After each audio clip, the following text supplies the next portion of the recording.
Vietnam and the U.S. have kickstarted the process of cleaning up the dioxin around Bien Hoa Airport, a heavily contaminated zone just outside Ho Chi Minh City. The process formally began on Tuesday with the signing of a Memorandum of Intent between the United States Agency for International Development, USAID, and the Military Science Department under Vietnam's Ministry of Defense. USAID will be working with the Vietnamese ministry to first design a remediation program before implementing it over the next few years. The only way to begin long journey is to take the first step. The Memorandum of Intent is that first step, and the journey begins today, said U.S. Ambassador to Vietnam Daniel J. Kritenbrink, who witnessed the signing together with Senior Lieutenant General Nguyen, Vietnam's Deputy Minister of Defense. The United States looks forward to working with the Ministry of National Defense on this important initiative, deepening our partnership further, and building a prosperous future for both our countries.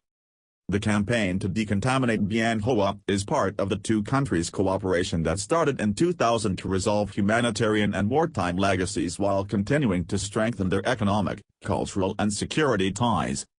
It will also be the second time the U.S. has been directly involved in a dioxin cleanup effort in Vietnam, following USAID and the Defense Ministry's $110 million campaign that took 5 years to clean dioxin-contaminated soil at Da Nang International Airport, which started in 2012. Bien Hoa is the largest remaining dioxin hotspot in Vietnam. Studies have found that more than 500,000 cubic meters of land at the airport, which Vietnam uses for military purposes, needs treating. Officials from Office 33, the national agency tasked with handling the consequences of toxic chemicals used by the U.S. during the Vietnam War, said at a meeting in 2012 that some spots at the airport had the highest levels of dioxin contamination in the world, at 1.18 million parts per trillion, ppt. Dioxin concentration at the airbase ranges from 1,000 parts per trillion upwards, while 100 parts per trillion is considered high. Vietnam's government first launched the VND-270 billion, $11.88 million, program to facilitate a massive dioxin cleanup campaign at the airport last September. The U.S. then announced its commitment to the dioxin remediation efforts at the area in anticipation of President Donald Trump's state visit to Vietnam in November.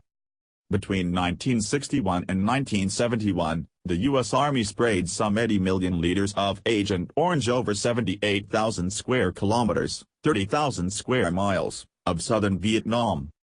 Dioxin, a highly toxic chemical contained in the defoliant, stays in the soil and at the bottom of lakes and rivers for generations. It can enter the food chain through meat, fish and other animals, and has been found at alarmingly high levels in human breast milk.